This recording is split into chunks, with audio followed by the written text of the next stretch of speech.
नमस्कार, मैं निशा मिश्रा और आप देख रहे हैं संस्कृति टीवी। दोस्तों, वैसे तो भगवान कृष्ण की 8 बीवियां और सैकड़ों पटरानियां थी, मगर विदर्भ देश के राजा भीष्मा की बेटी रुक्मिणी भगवान कृष्ण की पहली पत्नी थी, जो कि अपनी बुद्धिमता, सुंदरता और न्यायप्रियता के लिए चर्चित थी।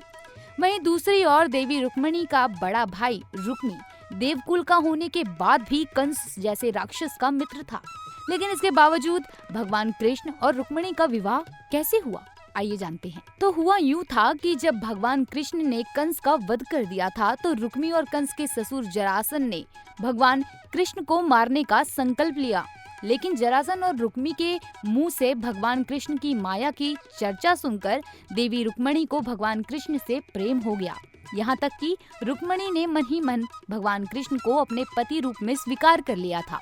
अब रुक्मिणी के मन में भगवान कृष्ण के लिए प्रेम है, ये बात जैसे ही रुक्मिणी के भाई रुक्मी को पता चली, तो उसने देवी रुक्मिणी और अपने पिता भीष्मा को बंदी बना लिया। साथ ही छेदी नरेश शिशुपाल से अपनी बहन रुक्मिणी का विवाह भी तय कर दिया, जो कि काफी अत्याचारी और मूर्ख राजा था। साथ ही साथ शिशुपाल को 100 गलतियां करने पर भगवान कृष्ण के हाथों वध होने का श्राप भी मिला था।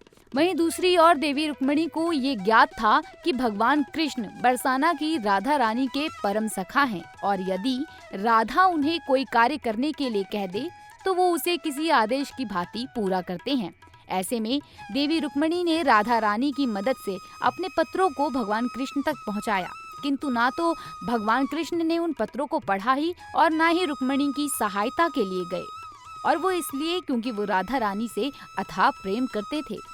ऐसे में वो किसी अन्य से विवाह करने की सोच भी नहीं सकते थे।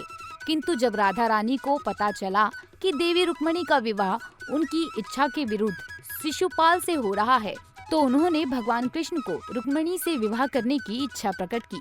तब भगवान कृष्ण ने राधा रानी की इच्छा को आदेश मानकर पहुंच गए रुक्मिणी और शिशुपाल के विवाह में, और कई राजाओं के सामने भगवान कृष्ण ने देवी रुक्मिणी का अपहरण कर लिया और राधा रानी की इच्छा अनुसार देवी रुक्मिणी से विवाह किया, जिसके बाद वो भगवान कृष्ण की पहली पत्नी बन गई।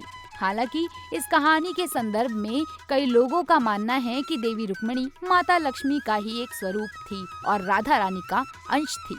तो कृष्ण भगवान और रुक्मिणी के विवाह से जुड़ी ये कथा कैसी लगी, हमें कमेंट में जरूर बताएं।